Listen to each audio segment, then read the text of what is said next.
In today's class, we will be focusing on flow chart. Last class में हमने देखा algorithm क्या होता है और एल्गोरिदम का यूज़ क्या होता है, एक प्रोग्राम बनाने में एल्गोरिदम कैसे हेल्प करता है।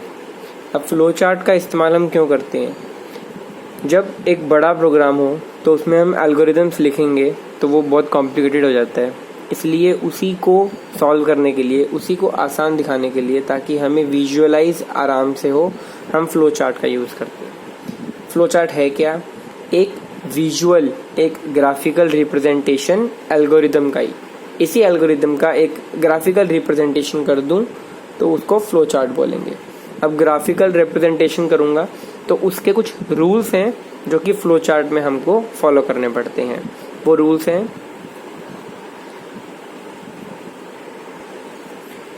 कुछ भी ड्रॉ करने से पहले हमें स्टैंडर्ड कन्वेंशंस को यूज़ करना चाहिए। जैसे कि यहाँ पे हमें अलग अलग सिंबल्स दिए होंगे, उन्हीं सिंबल्स का इस्तेमाल करके हमें फ्लो चार्ट बनाना है। जैसे पहला सिंबल एक ओवल की तरह है जिसका नेम है टर्मिनल। इसका नेम है टर्मिनल। इसका इस्तेमाल कब होता है? ओवल दो पर्पज़ के लिए यूज़ होता है, to define the starting point and ending point of a program. ठीक है। सेकंड इस्तेमाल करेंगे हम एक पैरेललोग्राम। ये यूज़ होता है इनपुट या फिर आउटपुट के लिए। पैरेललोग्राम यूज़ होगा इनपुट या आउटपुट के लिए। ठीक है। उसके बाद एक रेक्टेंगल। अब एक रेक्टेंगल प्रोसेस को डिफाइन करता है कि हाँ प्रोसेस चल रहा है कोई। उसके बाद एक रोम्बस ये एक डिसीजन को डिफाइन करता है, एक डिसीजन को।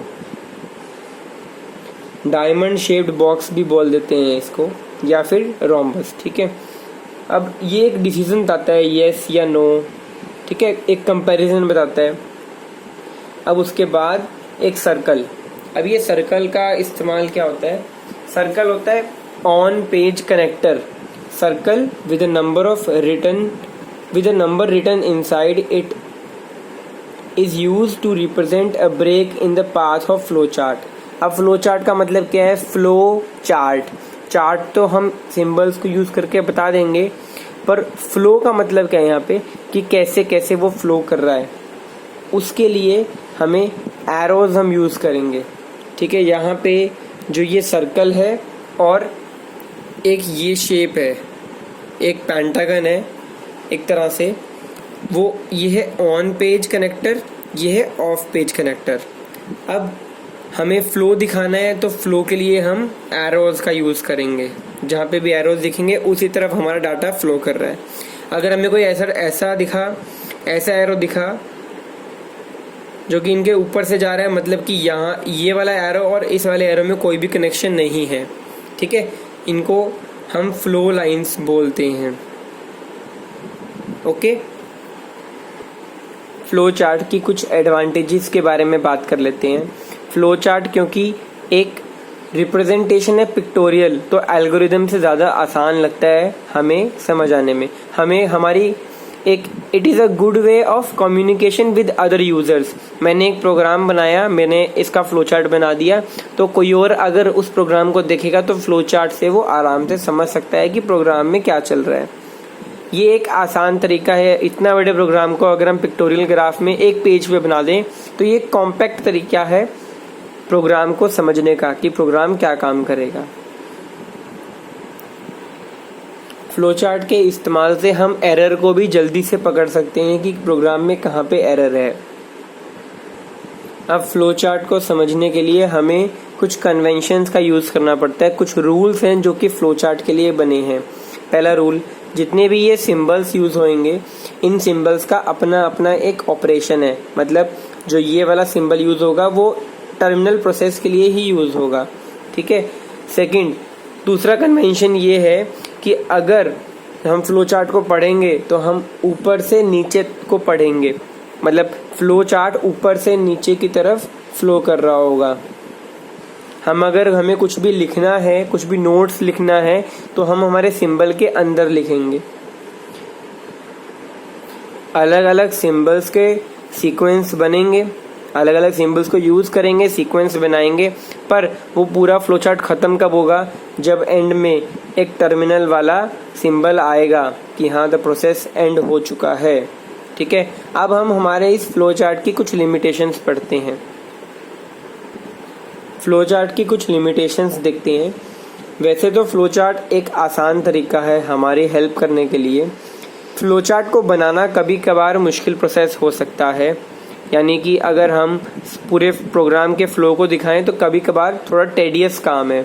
दूसरा, फ्लो चार्ट में अगर हमने एक बार कंप्लीट कर दिया उसके बाद एक नया स्टेप ऐड करना है अगर, तो उसको ऐड करने में थोड़ी दिक्कत हो सकती है।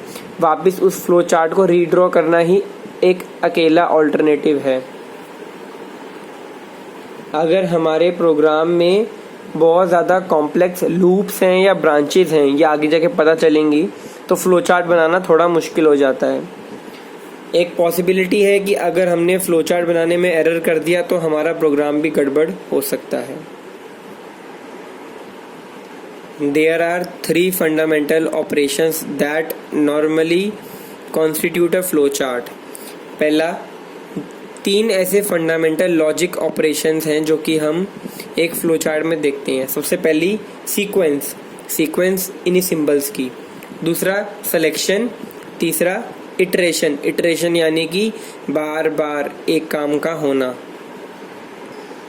फ्लो चार्ट को समझने के लिए हम एग्जाम्पल का यूज़ करते हैं।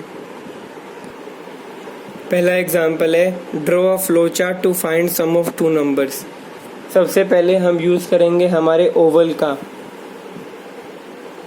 उसके अंदर लिखेंगे हमारा जो प्रोसेस है वो स्टार्ट हो गया। उसके बाद हमें इनपुट आउटपुट के लिए पैरेललोग्राम का यूज़ करना है। 2 नंबर का सम निकालना है। पहले स्टार्ट कर दिया है, उसके बाद 2 नंबर बताओ तो क्या है, तो इनपुट कराएंगे 2 नंबर।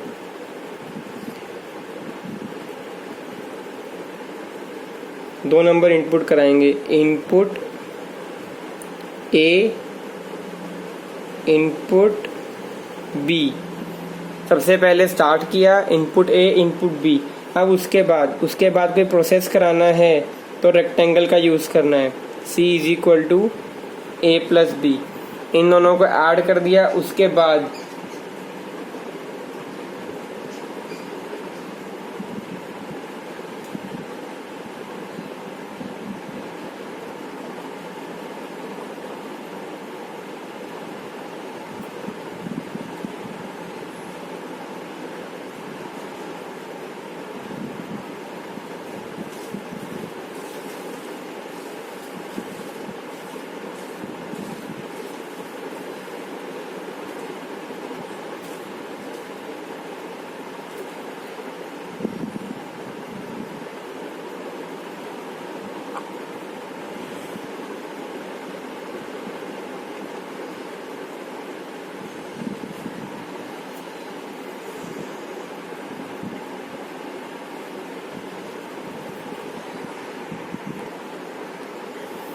हमारा क्वेश्चन क्या था कि फ्लो चार्ट बनाओ 2 नंबर के सम का। प्रोसेस को स्टार्ट कर दिया, फिर 2 इनपुट कराए। इनपुट के लिए पैरेललोग्राम का यूज़ किया, दोनों नंबर इनपुट हो गए। उसके बाद प्रोसेस किया, C is equal to A plus B. ये रेक्टेंगल यूज़ हुआ है यहाँ पे, क्योंकि पैरेललोग्राम यूज़ होता है हमारे आउटपुट के लिए भी। तो जब C की वैल्यू आ चुकी है उसके बाद उसको हम प्रिंट कर देंगे। हमारी जो C की वैल्यू है वही हमारा आंसर है। उसके बाद हम प्रोसेस को स्टॉप कर देंगे। ठीक है, तो यहाँ पे हमारा इस क्वेश्चन का फ्लो चार्ट कंप्लीट हो चुका है। हम एग्जाम्पल नंबर 2 की तरफ बढ़ते हैं। हमें क्वेश्चन दिया हुआ है कि फ्लो चार्ट को ड्रॉ करो किसका, to find the area of a circle. सबसे पहले हम प्रोसेस को स्टार्ट करेंगे।